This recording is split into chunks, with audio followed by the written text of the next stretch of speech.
Hey guys, project-zodiac here. I'm back with another review.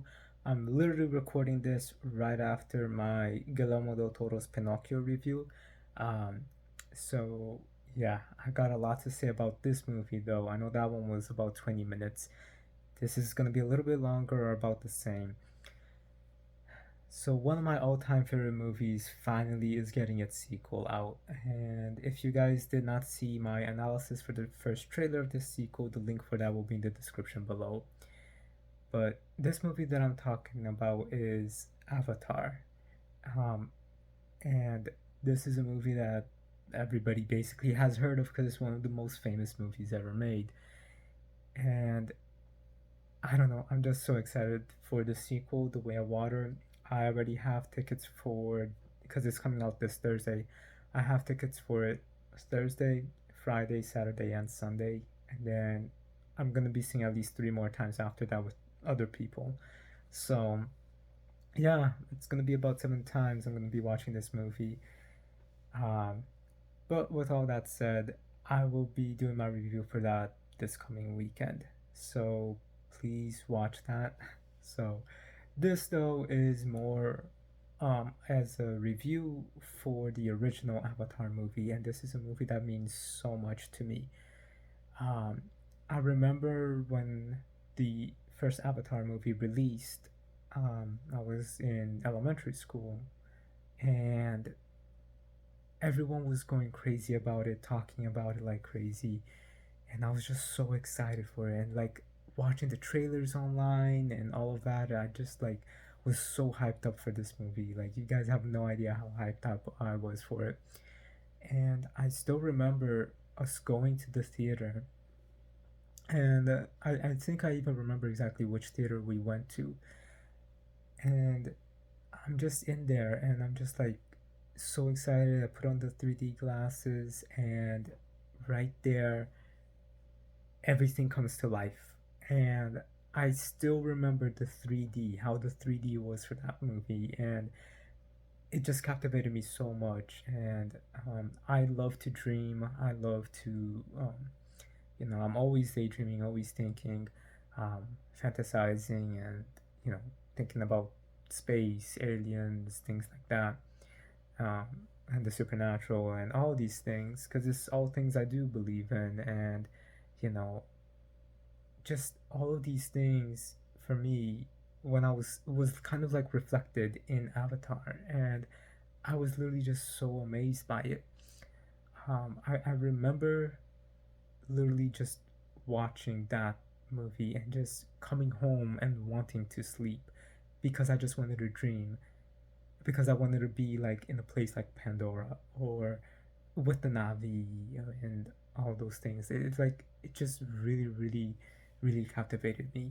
I remember we even bought like pirated copies of the movie and um, all those things, like so we could just keep rewatching it. I think I only saw it once in theaters, and or once or twice. I don't really think it was 2 times. I do think it was mostly just once, but I think it might have been a second time. But with that said, I mean, that was a long time ago. I was probably like 12 or 13 when it came out because that was like 2009. Um, and since that movie came out, I've been literally looking forward to the sequel. So I've been waiting literally half my life for this movie, and I'm just so excited that the sequel. So every now and then I'll be looking up on the internet about the sequel. But the sequel's finally here. This has been a long intro. It's already been 5 minutes, 4 minutes, but um, sorry for that. My earphones just fell. With all that said, so this is a movie that does mean a lot to me. And James Cameron just re released the first Avatar movie back in September, and I saw it 3 times. So much so that I had a showing at 6 o'clock, finished it around 8, close to 8:30, and they were gonna have another showing at 9:30. I literally stayed and waited that hour and watched it again. So and then a few days later, I saw it for the third time. So yeah, that one day I spent almost 6 hours watching this one movie, um, just so that I could relive the 3D and because I do own it. Actually, I brought this aside, but I do own it on Blu-ray, and this is like the 3-hour special edition one. That's just a slipcover. This is like the inside, and then there's some other stuff in here. But yeah, I do own it on Blu-ray, and it's just amazing. You know, I'm just very very excited for this movie, and to be able to like experience it again in 3D more than once. I felt blessed, and um, you know, like it was a blessing, because again, it was a movie that I always wanted to see in 3D again. Um, so I'm glad that I did, and three times. So let's just talk a little bit about that real quick. Well, actually, before we get to that, because there's been some changes to it, let's just actually review the movie real quick. The music is fantastic. Just I think that they created some specific instruments for this movie as well. Um, but it was just so fantastic. So native, tribal, natureful, spiritual. Like it was just so beautiful, the music.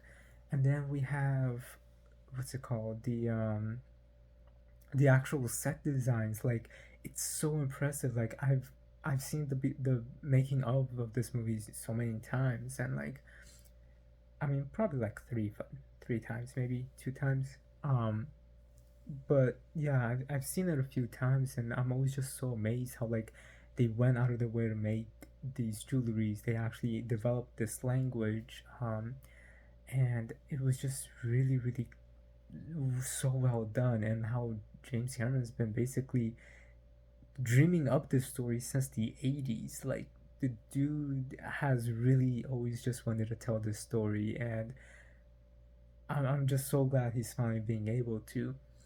Um, but yeah, so the set design, even though it's like CG, it's still so breathtaking. And honestly, like there's so many little examples of things that you don't even know it's really CG. For example, the mask, the oxygen mask that they have, there's glass on it so that they can keep the oxygen in, but that glass is actually not there. It's actually CG, and you can't really tell that. Like that is CG done masterfully, and so well done, and so simply too. So I mean, it's just really really cool that they did that. Like there's CG that aged so much better than CG that we have now. Like for example, just that simple glass thing. But then there are some CG elements, like there was that, I forgot what it's called, but it's basically like a panther. It's just this big black leathery thing that's like a panther, basically. Just instead of fur, it's just leather. Um, that animal CG, yeah, that still kind of just looks a little like, okay. But everything else though, like, looks really really good. Um, and like the Navi themselves, they look fantastic. They literally look like actual beings. They just look real. Um, yes, you can see some CG stuff to it. It's not 100% real, but it looks so good. That's what I'm saying. Like the CG for it looks better than any CG, from than most CG for right now. And honestly, the Navi CG looks so much better than Thanos CG in Avengers Endgame. And a lot of people praise Thanos, but I'm like, Thanos just looks like cheap CG. Like he doesn't look super realistic for me. Whereas where the Navi, they do look realistic. Again, I understand that Thanos has that big chin and big muscles and all that stuff, whereas the Navi are more slender, more normal shape proportions and all of that. But it doesn't really change the fact that they could have done something like that with Thanos as well. So it just really shows like James Cameron knows what he's doing with CG. And when you actually put a lot of time into it, it's gonna look fantastic. Um, so yeah, like it's just amazing how that CG still looks, and just the spiritual side of that story, the fish out of water side of that story, welcoming people into into a world that you're not supposed to be in, or like, how can I say this, welcoming a foreigner into your world. That's what I'm trying to say. And I can, a lot of people can relate to that. That's something I can relate to a lot in many ways, and in many times. So, this is just a movie that I really connect to. I don't really connect with the soldier aspect of Jake, um, but everything else of Jake, I do kind of relate in some ways too as well. So I kind of saw part of myself with Jake, um, and just the way that he handled the situation, how he grew to love people, and how he was kind of like an outcast, but like he found friendship, and he found people that loved him for who he was, and he himself falling in love with this world that he didn't even really know or even want to be in. I think they handled that so beautifully. Um, it was just such a it's just such a beautifully told story, honestly, and I think that they did a fantastic job with it. I know a lot of people criticize the story for this movie, but why? Like it's such a well told story, and yes, there's some cliche things here and there, but so what? Cliche things are cliche for a reason. They work, and a lot of times they're just realistic, and a lot of times they're emotional or very relatable. So, I guess if I would have to say one thing it that I really have to complain about is how much of a jerk the guys are. Like the military people and the science person. I forgot his name, but the guy that's running the whole operation there on Pandora. Um, like I didn't really like how much of a jerk they were, but it's part of the story, so I can let that slide.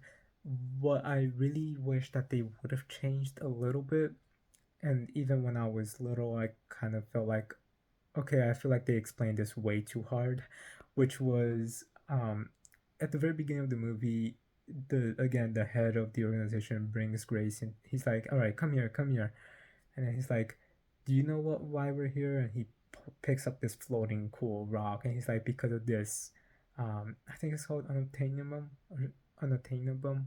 I cannot speak right now. It's 2 a.m. Um, but he picks up that rock, and he's like, it sells like for over 20 million a kilo, and this is what fuels the whole operation. And I'm like, she's a scientist that works for you. I know she knows for a fact why you guys are here. You don't need to be saying this. So I feel like that specific exposition could have been handled a lot differently. But really, that's my only real complaint. And I loved when it's a dream like vibe, and then when it's not. I loved how they kept switching from, the human aspect of the story, and then the avatar and alien aspect of the story. Um, sorry, I really think that that was so well done, and every time we were there with the nature and the Navi and everything, I'm just like, this is so beautiful. And because I love nature too. I love nature. I love, you know, legends and, supernatural spirituality, like I mentioned earlier. And the Navi were a tribe, people that, like, I feel like, oh, like, I really like them because, they respect these things, and there's just a magic about them. Um, and then you get brought back to like the actual, like, the human world, and I'm just like, no, just put me back with the Navi. And I really like that they even show that same transition with Jake, where he's like, okay, yeah, I'm a soldier, and then he's like there, and he's like, why am I even here? Well, I'm here because of this mission, but then he's like, no, I want to stay there.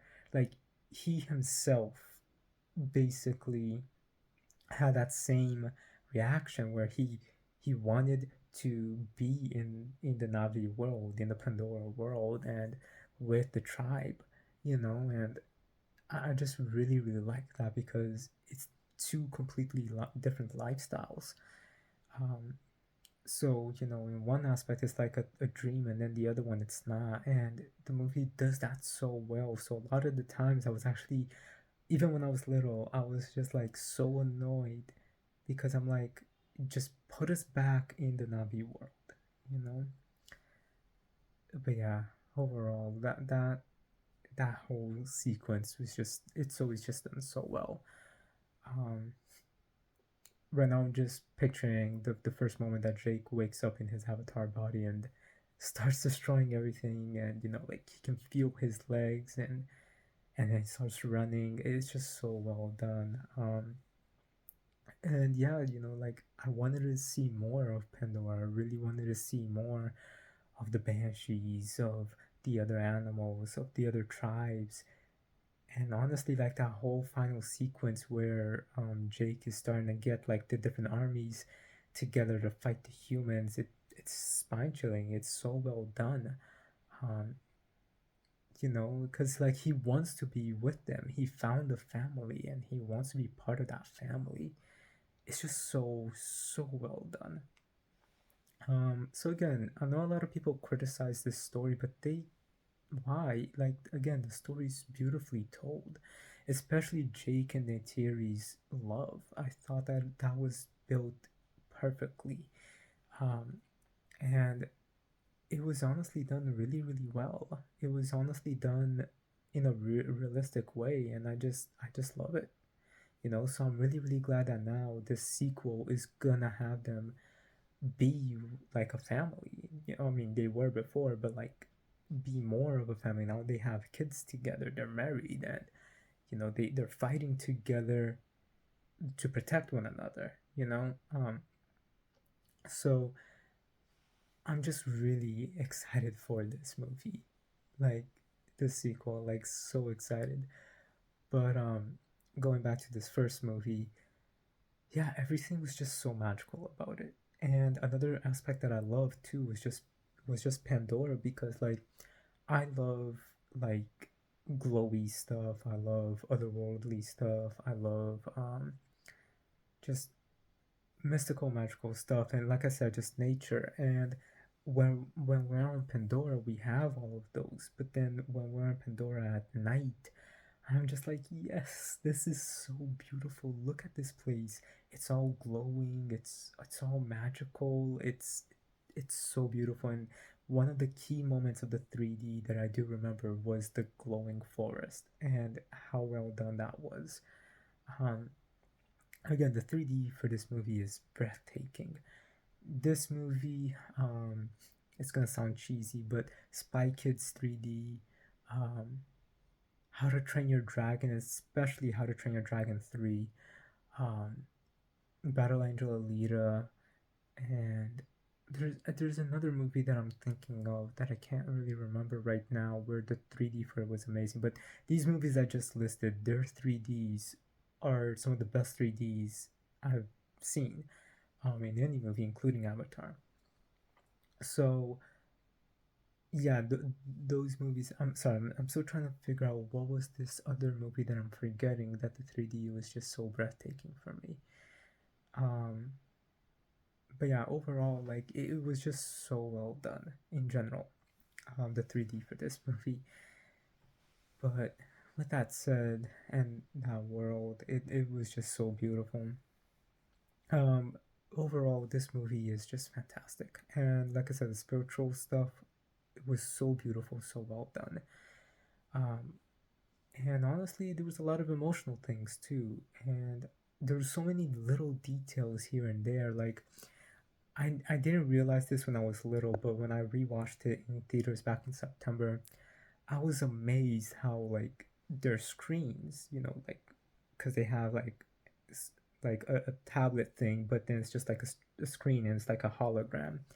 I was amazed that the like images on the hologram was actually in 3D as well. So it's not just like a flat thing, you know, it's all in 3D. So that was like really, really impressive how they did that. Um, on top of that, like it was just so many little details. Like for example, Jake's hair when he's as an avatar, I didn't really realize before, even when I watched the Blu-ray movies, the Blu-ray version. But Jake's hair, I did notice when he's as a human, his facial hair grows, his hair grows, but his avatar body's hair also changes. Um, and I never noticed that. I only noticed when they're preparing for war, and then he like shaves it. Um, but yeah, so that was really really interesting how they had those little details. Now, like I said, this movie is just fantastic, and it's one of my all-time favorite movies. Literally, like I said, I saw this movie twice in one day in the theaters, just back in September. But with all that said, you know, now we can kind of get into the that re-release. But right before we get to it, my mom had not seen this movie since it came out, and I took her with me to watch it during the re-release, and she was actually crying. Like there was a few moments where she cried, and then when we got out of the movie, she was like, "Wow, I completely forgot how good this movie was." I'm like, "Exactly, it's amazing." But anyway, let's talk about the re-release. This re-release upscaled things to 4K. It had some fixed CGI, so some CGI looked a little bit better, and HDR as well. And they also played around with some frame rate stuff. Now, I saw this movie twice on, was it IMAX 3D? Yeah, I think it was in IMAX 3D. Yes, I'm pretty sure it was in IMAX 3D. So I saw it twice in IMAX 3D and then once on regular Real D 3D. So here's the thing. I was worried about the little frame rate thing. I don't really care or notice those things that much, but a lot of people were kind of worried about it. First of all, when the movie started, I'm like, yeah, this looks a lot more saturated than what I remember.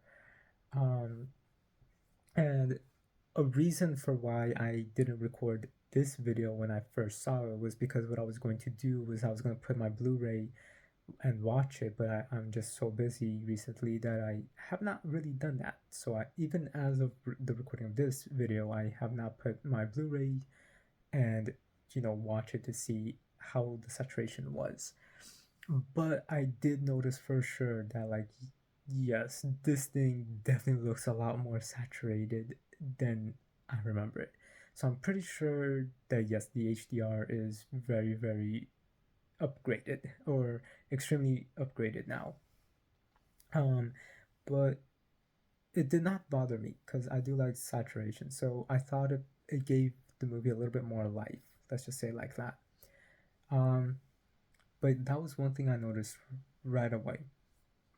Now, I noticed on the IMAX screens, it's really, really weird.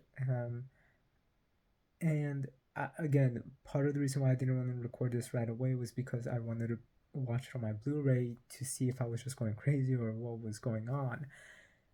But there was a few moments where you could definitely tell that the frames per second was a little bit higher because I was just like, okay, this feels a little unnatural. Like that's how it felt. It's like you can kind of tell that in little sections throughout the movie. And I kind of didn't really like it because it kind of felt like it was sped up. Just to give an example, like, moving my hand like this, but then there were sections where it felt like it was going like this. Whereas it just felt a little off. So again, like, normally my hand would be going like this, but then there would be sections where it would be going like this. So like it for me it just felt like it was a little sped up. And I didn't really like that. It was a little off-putting. Um, but it's not super noticeable, and it's only mostly noticeable.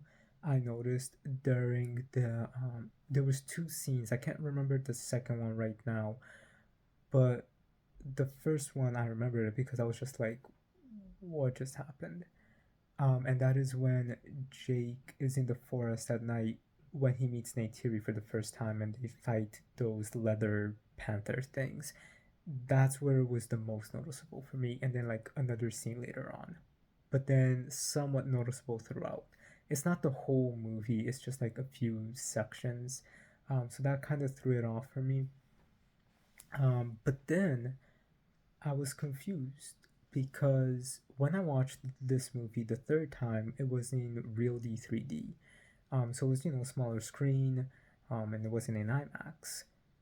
And the saturation was still there with the HDR, but the frames per second, I'm just like, why does it feel a lot more natural? This does not make sense. Why is it on the IMAX? I could tell, like, it was like, fast, like I demonstrated. But then on this Real D 3D screen, it just feels normal. Just a tiny little bit noticeable that, like, it's a little bit smoother, I suppose you could say, but it doesn't feel like it's going faster like in the IMAX screen. So I had no issues watching it on the Real D 3D screen. In fact, I'm shocked that the experience was so much better in the Real D 3D screen than in the IMAX screen, including the 3D itself. Um, like the 3D for the IMAX screen, there was a few sections, especially towards the beginning of the movie, where it wasn't as in depth as I would have liked it or remembered it. But then there was sections where it's exactly like how I remembered it. But then the real D3D screen, that depth that the IMAX screen didn't have, this one did have. So not only was the frame rate issue fixed in this 3D regular screen, but so was some of the 3D effects as well. Plus, it kept the really cool saturation of the new HDR element. Um, so I was really, really confused how a lower quality screen was actually giving a much better performance and experience than a giant IMAX screen. Um, so that really, really surprised me. But overall, I mean, even with those issues, I still loved it because it doesn't really ruin the movie. It's just because I'm used to seeing it in the regular version. Again, the HDR I love. The enhanced special effects I love. They look really cool. They look better. Um, and the frames per second, I can put up with it. It's just, I didn't notice it as much on the regular screen. So I don't know if it's just because it's a bigger image or what happened. If anyone can understand or explain that, please let me know. But overall, it wasn't bad, you know, um, like those changes that they did. So yeah, and the depth as well in the 3D was just as fantastic as I remember it, especially when I saw it in the regular 3D screen rather than the IMAX screen.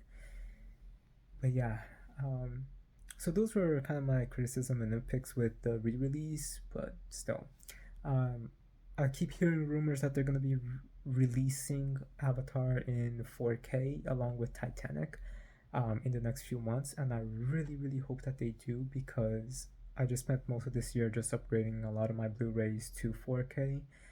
Still got a few left, but I'm gonna take a little step back because I just spent so much money on movies, which honestly, like, because again, I was upgrading my most of my entire collection from Blu-rays to 4K, so I just spent a lot of money on that, and I really gotta start saving a bit of money. So I'm gonna take a little pause from that, but if they are re-releasing Avatar and putting it on 4K, along with Titanic as well, I'm pre-ordering those. So because those are two of my all-time favorite movies. Um, so yeah, I just really love this movie. I hope you guys can kind of see that. I'm not really doing it any justice right now about like how much I like it. I'm mostly just rambling. But I really wanted to just get this review out because this is just a movie that means so much to me. Literally, and with the sequel coming out, I've been waiting half my life for it. So I'm just so excited. Um, yeah, yeah, I'm just so excited. But with all that said, let me know what you guys think about the first Avatar movie. Did you watch the re-release that they had back in September? Right now it's December. Like I said, Avatar 2, The Way of Water, comes out in literally a few days. So right now it's Sunday, and it comes out on Thursday. So yeah, did you guys watch the re-release they put out in December? Or sorry, in September? And what did you guys think about the changes and the enhancements that they did? Did you guys notice any of the same things I noticed when I watched the re-release? And um, what are your guys' thoughts in general about this movie? Like I said, for me, this is one of the best movies I've ever made. It's fantastic. It's perfect, even with some complaints here and there. Um, I just really love this movie, and I can't wait to see what they do with the sequel. Um, but yeah, let me know what your thoughts are on this movie, on the re release, and what you hope for the sequel. But sorry this video was a little bit long. It's just a movie that means a lot to me. So I hope you guys enjoyed this video. But yeah, with all that said, I'm gonna go to sleep now because it is like 2:30 in the morning and I have to be at work at 8:30 in the morning. But with all that said, guys, thank you so much for watching this video. I hope you guys enjoyed it. Rate, comment, subscribe, and I'll talk to you guys later. Bye, everyone.